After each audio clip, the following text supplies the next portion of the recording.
Today we're talking about Longlegs. It's a horror film that stars Mika Monroe as Lee Harker, a FBI detective on the hunt for Longlegs, a demonic serial killer played by Nick Cage. I love this movie. It had a great, intense plot, awesome characters, great Nick Cage villain performance. Didn't really have too many complaints.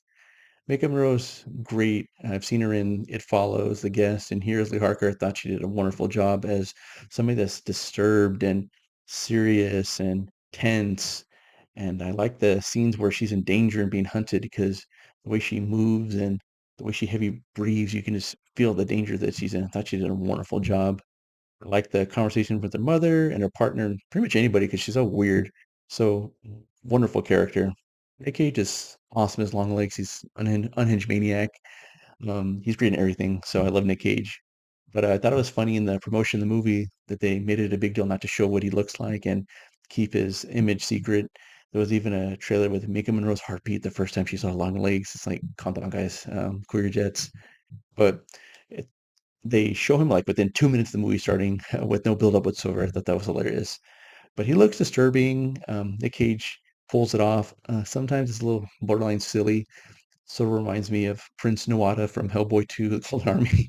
But he pulls it off with his mannerisms and his dialogue and just how creepy he is and the little moments of him walking around his basement or being weird at a hardware store or screaming, Daddy, in a car. It's just so creepy and weird. It just, what a great performance. I like in the universe of the world that psychic abilities are just a known thing because Lee is shown to have premonition. So they test her like, hey, you're kind of psychic. Come help us on this Longlegs case. We can't break through. So it's cool that they just exist. Sort of reminds me of the video game Control, where there's a government department that handles the paranormal. So cool world building. I like how the movie just starts off intense and just doesn't let up.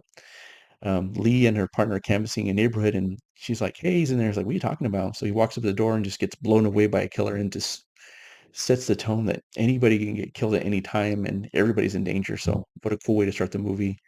Longlegs is way to murder people is basically putting a possessed doll in their home and it causes them to go insane and murder each other. What a full horror idea.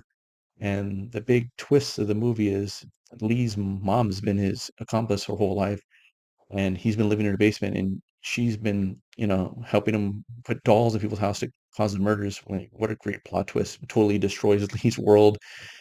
Great revelation. And the climax of the movie, you actually get to see a doll possession take over her family because Lee's partner gets a doll from Lee's mother, and Lee shows up, and when she gets to that house, you just feel this aura of like demonic energy taking over the family, and just the way they're talking and saying things, you just feel like, oh, like something horrible is gonna happen. And when it does, it just like, what a great climax. Lee has to kill her partner and her mother. It's just what a way to end the film. Overall, I thought everything was great. Love the characters, love the performances, love Nick Cage. Highly recommend you watch it. It's a great horror film. Thank you.